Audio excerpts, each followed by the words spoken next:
வணக்கம் நண்பர்களே, ஆஸ்ட்ரோ ஆதிரன் சேனலுக்கு உங்களை அன்புடன் வரவேற்று மகிழ்வதில் நான் ராஜேஷ் தியாகராஜன். இன்றைக்கி நம்ம பதிவில் மகர ராசிக்காரர்களுக்கான குரூப் பயிற்சி பலன்களை பற்றி பார்க்க இருக்கிறோம். பொதுவாக இந்த மகர ராசிக்காரர்கள் அப்படின்னாலே இவங்க யார் அப்படின்னா, பார்க்குறதுக்கு ஒரு தோற்றத்துக்கு கொஞ்சம் ஒரு சோர்வானவர்கள் போல தெரியலாம். ஆனால் ஒரு உழைப்பு அப்படின்னு வந்துட்டால் அந்த சோர்வை கொஞ்சம் கூட வெளிக்காட்டாமல் வேலை பார்க்கக்கூடிய நபர்கள் அப்படின்னா இந்த மகர ராசிக்காரர்களை சொல்லலாம். என்னதான் பார்க்கறதுக்கு கொஞ்சம் சோர்வானவர்களை போல தெரிஞ்சாலும் ஆனால் தேவைக்கேற்ப தேவையான இடங்களில் ஒரு மின்னல் வேகத்தில் செயல்படக்கூடிய நபர்களாகவும் இந்த மகர ராசிக்காரர்கள் இருப்பாங்க அப்படின்னு சொல்லலாம். அதே மாதிரி இவங்க நேரத்துக்கு சாப்பிட்டாங்க, நேரத்துக்கு தூங்குனாங்க அப்படின்றது இவங்க ஹிஸ்ட்ரியிலேயே இல்லாத ஒரு விஷயம் அப்படின்னு சொல்லலாம். ஏன்னா எந்நேரமும் வேலை வேலை வேலைன்னு ஒரு ஒர்க்லோடு இவங்களுக்கு இருந்துக்கிட்டே இருக்கும். அதனால் நேரத்துக்கு சாப்பிட்டாங்க, நேரத்துக்கு தூங்குனாங்க அப்படின்றது இவங்க சரித்திரத்திலே இல்லாத ஒரு விஷயமா இருக்கும். ஸோ அப்படிப்பட்ட இந்த மகர ராசிக்காரர்களுக்கு இந்த குரூப் பயிற்சி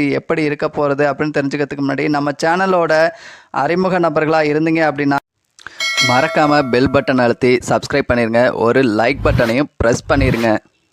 இந்த குரு பயிற்சி அப்படின்றது உங்கள் ராசிக்கு 5ஆம் இடமான ரிஷப ராசியிலிருந்து வரக்கூடிய மே மாதம் 11ஆம் தேதி உங்கள் ராசிக்கு 6ஆம் இடமான மிதுன ராசிக்கு குரு பயிற்சி அடைகிறார் அப்படின்னே சொல்லலாம். இந்த குரு பயிற்சி அப்படின்றது பார்த்திங்கன்னா உங்கள் ராசிக்கு தனஸ்தானத்தை பார்வை செய்கிறார், உங்கள் ராசிக்கு விரயஸ்தானத்தை பார்க்குறாரு, உங்கள் ராசியோட தொழில் ஸ்தானத்தை பார்க்குறாரு. முதல்ல இந்த தனஸ்தானத்தை பார்க்குறனால எப்படிப்பட்ட விஷயங்கள் நடக்கும் அப்படின்னு பார்த்தோன்னா, இந்த தனம் அப்படின்றது உங்களுடைய வருமானம், நீங்கள் செய்யக்கூடிய தொழில் மூலிமா கிடைக்கக்கூடிய வருமானம் அப்படின்னு சொல்லலாம். அதே மாதிரி உங்களுடைய குடும்பம், உங்கள் குடும்பத்தை நீங்கள் எப்படி வழி நடத்துவீங்க அப்படின்னு சொல்லலாம். அப்போது அதன் அடிப்படையில் எடுத்துக்கிட்டிங்கன்னா குரு பயிற்சி உங்களுடைய தனஸ்தானத்தை பார்வை செய்யக்கூடிய காரணத்தினால உங்களுடைய வருமானம் அப்படின்றது நிச்சயமாக ஒரு அபரிவிதமான விதத்தில் இருக்கும் அப்படின்னு சொல்லலாம். அது மட்டும் இல்லை, கோச்சாரத்தில் ராகு வரக்கூடிய காரணத்தினால வரக்கூடிய விதம் அப்படின்றது பல வழிகளிலும் இருக்கலாம். இப்படி ஒரு வழியில் தான் இது மட்டும்தான் தொழில், இதில் மட்டும்தான் எனக்கு வருமானம் அப்படின்றது இருக்கலாம். ஆனால் இதுக்கு இன்னொரு ஆல்டர்னேட்டிவாக இன்னும் 2-3 வழிகள்லேயும் குறுக்கு வழிகள்லேயும் பணம் வருவதற்கான வாய்ப்புகள் அப்படின்றது இருக்குது அப்படின்னு சொல்லலாம். ஏன்னா இந்த ராகு அப்படின்றது குறுக்கு வழியில் சொல்லலாம், ஒரு இல்லீகல் ஆக்டிவிட்டீஸ் மூலயமா பணம் வர்றது அப்படின்றதையும் சொல்லலாம். ஸோ 2-3 வழிகளிலையும் பணம் வருவதற்கான வாய்ப்புகள் இருக்குது அப்படின்னு சொல்லலாம். ஆனால் என்ன தான் உங்களுக்கு பல வழிகளில் இருந்து பணம் வந்தாலும், உங்கள் உழைப்பின் மூலயமா பல வழிகள் மூலயமா பணம் வந்தாலும் வந்த அளவுக்கு ஒரு விரயத்திற்கும் வாய்ப்புகள் இருக்குது. ஏன்னா உங்கள் ராசிக்கு விரயஸ்தானத்தையும் இந்த குரு பார்க்கிறார். அது மட்டும் இல்லை, இந்த ராகு அப்படின்றது ஒரு வித விரயத்தையும் கொடுக்கறதுக்கான வாய்ப்புகள் இருக்குது. இப்போ இந்த விரயத்தை நீங்கள் எப்படி மாற்றலாம் அப்படின்னு கேட்டிங்கன்னா, இதை சுப விரயமாக மாற்றணும் அப்படின்னா ஒரு வீடு கட்டுங்க, வண்டி வாகனங்கள் வாங்குங்க, ஒரு இடம் வாங்கி போடுங்களேன். நிச்சயமாக அது உங்களுக்கு ஒரு சொத்தாக மாறும். அந்த விரயம் அப்படின்றது ஒரு காலத்துக்கும் பயனுள்ள ஒரு சொத்தாக மாறும் அப்படின்றது உங்களுடைய கையில் தான் இருக்குது. அது மட்டும் இல்லை, இந்த 6ஆம் இடத்துல இருக்கக்கூடிய குருவானவர் பார்த்திங்கன்னா உங்கள் தொழில் ஸ்தானத்தையும் பார்க்குறாரு. அப்போது தொழில் ரீதியான ஒரு முன்னேற்றம், ஒரு ப்ரொமோஷனுக்கான வாய்ப்புகள் இருக்குது. நீங்கள் செய்யக்கூடிய தொழில் உங்களுக்கான ஒரு அங்கீகாரம் அப்படின்றது இருக்குது அப்படின்னு சொல்லலாம்.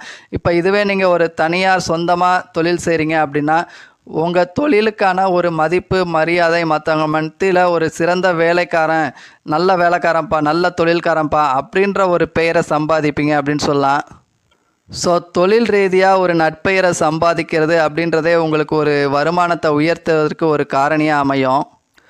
அடுத்ததாக இந்த குரு பயிற்சியில் மனைவி, பிள்ளைகள், குடும்ப வாழ்க்கை அப்படின்றது எப்படி இருக்கும் அப்படின்னு எடுத்துக்கிட்டிங்கன்னா, உங்கள் குடும்ப ஸ்தானத்தை இந்த குரு பார்வை செய்யக்கூடிய காரணத்தினால குடும்பத்தில் நீங்கள் கவனம் செலுத்துவீங்க. பொருளாதாரத்தை நீங்கள் சம்பாரித்து மனைவி பிள்ளைகளுக்குன்னு செலவு பண்ணுவீங்க.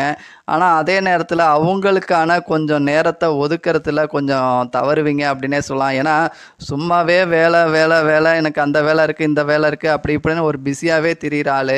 ஸோ இந்த குரு பயிற்சியில் உங்கள் தொழில் ஸ்தானத்தை வேற இந்த குரு பார்க்கக்கூடிய காரணத்தினால இன்னமும் கொஞ்சம் தொழில் ரீதியாக ஒரு பிஸி ஆயிடுவீங்க அப்படின்னு சொல்லலாம். ஸோ அதனால் குடும்பத்துக்கான நேரம் ஒதுக்குவதற்கான வாய்ப்புகள் கொஞ்சம் குறைவாக இருக்குது அப்படின்னே சொல்லலாம்.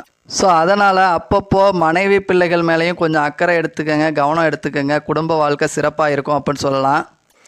அடுத்ததாக இந்த குரு பயிற்சியில் வீடு வாங்குறது, சொத்துக்கள் வாங்குறது, இடம் வாங்குறது, வண்டி வாகனங்கள் வாங்கலாமா அப்படின்னு கேட்டால், உங்களுடைய தனஸ்தானத்தை இந்த குரு பார்வை செய்யக்கூடிய காரணத்தினால ஒரு அபரிவிதமான வருமானத்தை நீங்கள் சொத்துக்களாக மாற்றலாம். அதே மாதிரி உங்களுடைய விரயஸ்தானத்தை இந்த குரு பார்க்கக்கூடிய காரணத்தினால வீடு வாங்குறது, இடம் வாங்குறது, இல்லை வண்டி வாகனங்கள் வாங்குவது மூலிமா நீங்கள் அந்த விரயத்தை ஒரு சுப விரயமாக மாற்றலாம். ஸோ தாராளமாக இந்த குரு பயிற்சி வீடு வாங்குவதற்கோ வண்டி வாகனங்கள் வாங்குவதற்கோ சாதகமான சூழ்நிலையில் இருக்குது அப்படின்னே சொல்லலாம். குரு பயிற்சியில் மாணவர்களுக்கு கல்வி எப்படி இருக்கும் அப்படின்னு எடுத்துக்கிட்டிங்கன்னா, இந்த குரு பயிற்சி கல்வியை பொறுத்த வரைக்கும் கொஞ்சம் சாதகமற்ற சூழ்நிலையில் இருக்குது.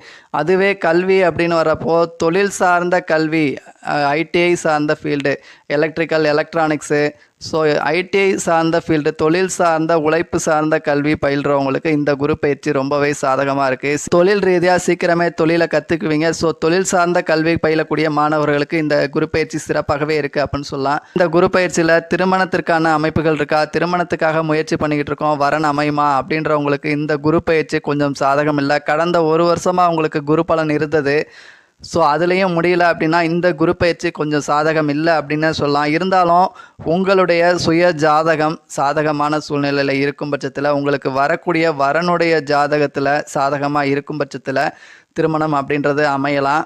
ஆனால் உங்களுடைய தனிப்பட்ட ராசி அப்படின்னு வர்றப்போ இந்த குரு பயிற்சி குரு பலன் இல்லை அப்படின்னே சொல்லலாம். இந்த ராசிக்காரர்களுக்கு கூட்டு தொழில், ஜாயின்ட் பிஸ்னஸ் செஞ்சுக்கிட்டு இருக்கேன் அப்படின்றவங்களுக்கு இந்த குரு பயிற்சி ஒரு சாதகமான சூழ்நிலையில் இருக்குது அப்படின்னே சொல்லலாம். ஏன்னா உங்கள் ராசிக்கு 6ஆம் இடத்துல குரு இருக்கார். அப்போது நிர்வாகம் அப்படின்றது உங்கள் கட்டுப்பாட்டில் இருக்கும் பட்சத்தில் ஒரு சிறப்பான நிர்வாகம், ஒரு அட்மினிஸ்ட்ரேஷன், உழைப்புன்னு நல்ல ஒரு ஒர்க்கை கொடுப்பீங்க. ஸோ கூட்டு தொழிலில் ஒரு சிறப்பான வருமானத்தையும் சந்திப்பீங்க அப்படின்னு சொல்லலாம். அதே மாதிரி கொஞ்சம் உடல் ஆரோக்கியத்திலையும் கொஞ்சம் கவனம் எடுத்துக்கோங்க. ஏன்னா இந்த குரு பயிற்சி உங்கள் ராசிக்கு 6ஆம் இடத்துல குரு வந்திருக்காரு. இந்த 6ஆம் இடம் அப்படின்றது பொதுவாக அந்த கழுத்து, முதுகுத்தண்டு இந்த பகுதிகளை குறிக்கக்கூடிய இடம். ஸோ இந்த கழுத்து வலி சார்ந்த பிரச்சனைகளை சந்திக்கிறதுக்கான வாய்ப்புகள் இருக்குது. அதே மாதிரி நீங்கள் வேலை செய்கிற இடத்துல மிஷினு, இன்ஜினு இது மாதிரி சத்தங்கள் அதிகமாக இருக்கும் அப்படின்னா காது சம்மந்தப்பட்ட பிரச்சனைகள் வருவதற்கும் கொஞ்சம் வாய்ப்புகள் இருக்குது. ஸோ கழுத்து, காது சம்மந்தமான பிரச்சனைகளில் கொஞ்சம் கவனம் எடுத்துக்கோங்க. அதே மாதிரி படித்து முடிச்சுட்டு வேலை தேடக்கூடிய ஒரு இளைஞர்களாக இருக்கீங்க அப்படின்னா நிச்சயமாக வேலை வாய்ப்பு அப்படின்றது ஒரு உறுதி அப்படின்னே சொல்லலாம். முடிஞ்ச அளவுக்கு கவர்மெண்ட் வேலைக்கு முயற்சி பண்ணிக்கிட்டு இருக்கேன் சார் அப்படின்றவங்களுக்கு ஓரளவு அரசாங்க வேலைக்கான வாய்ப்புகள் உண்டு. ஏன்னா உங்கள் ராசிக்கு 10ஆம் இடத்தையும் தனஸ்தானத்தையும் பார்க்குறாரு, அதே மாதிரி விரயஸ்தானத்தையும் பார்க்குறாரு. ஸோ அப்போ வெளி இடங்களில் போய் வேலை தேடுவதற்கான வாய்ப்புகள் அப்படின்றது சாதகமாக இருக்குது. நிச்சயமாக ஒரு நல்ல வேலை வாய்ப்பு அமையும் அப்படின்னே சொல்லலாம். அதே மாதிரி ஓன் பிஸ்னஸ் பண்ணிகிட்டு இருக்கேன் அப்படின்றவங்க தொழில் ரீதியாக ஏதாச்சும் இடமாற்றம் செய்யலாமா, இல்லை தொழிலை விரிவுபடுத்துறதுக்கு பொருட்கள் வாங்கி போடலாமா, இல்லை தொழிலுக்கான மிஷினரிஸ் வாங்கலாமா அப்படின்னு எதிர்பார்த்துட்டு இருக்கவங்களுக்கு தாராளமாக இந்த குரு பயிற்சி வாங்கலாம், செய்யலாம் அப்படின்னே சொல்லலாம். ஏன்னா உங்கள் ராசிக்கு விரயஸ்தானத்தை இந்த குரு பார்க்கக்கூடிய காரணத்தினால தொழில் ரீதியாக ஒரு நல்ல விரயங்கள் செய்யுங்க. நிச்சயமாக அந்த தொழிலில் ஒரு முன்னேற்றங்களை சந்திப்பீங்க. ஸோ இது ஒரு சாதகமான ஒரு சூழ்நிலை அப்படின்னே சொல்லலாம். இந்த குரு பயிற்சி பார்த்தீங்கன்னா உங்கள் ராசிக்கு குடும்பஸ்தானத்தை இந்த குரு பார்க்கக்கூடிய காரணத்தினால இப்போ குடும்பத்தில் பிள்ளைகளுக்கு நீங்கள் ஒரு சுபகாரியங்கள், உங்கள் பிள்ளைகளுக்கு ஒரு கல்யாணம் பண்ணணும், இல்லை ஒரு காது குத்து வைக்கணும் அப்படின்றதுக்கான ஒரு வாய்ப்புகளும் இருக்குது. ஸோ வீடு கட்டுறது, இடம் வாங்கிறது இது மாதிரி ஒரு சூழ்நிலை அமையல அப்படின்னா கூட ஒரு பிள்ளைகளுக்கு ஒரு காது குத்துறது, இல்லை கல்யாணம் பண்ணி வைக்கிறது, இது மாதிரியான ஒரு சுபகாரியங்களுக்கு, சுப செலவுகளுக்கு வாய்ப்புகள் இருக்குது அப்படின்னே சொல்லலாம். ஸோ நன்றி நண்பர்களே, இதுவரைக்கும் மகர ராசிக்காரர்களுக்கான குரு பயிற்சி பலன்களை பற்றி பார்த்தோம். மீண்டும் அடுத்த ஒரு நல்ல பதிவில் பார்ப்போம். அதுவரை உங்களிடம் இருந்து விடைபெறுவது நான் ராஜேஷ் தியாகராஜன். நன்றி, வணக்கம்.